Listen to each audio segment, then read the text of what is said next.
This tutorial is going to cover how to enter public service activity in Digital Measures. From the Activities page, scroll to the bottom of the page under the Service heading and select Public Service, Community Engagement, and Outreach. If you know what public service you want to enter, simply select the plus Add New Item button.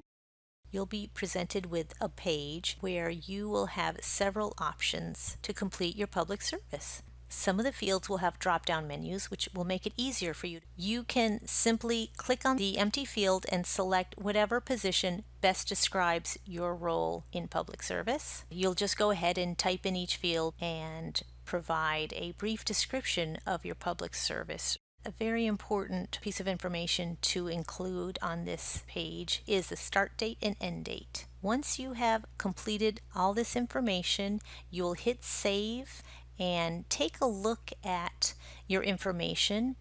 Simply click on the hyperlink to take a look at it and review it for accuracy. If you need to make any edits, you can go ahead and do so here, and just remember to hit save again.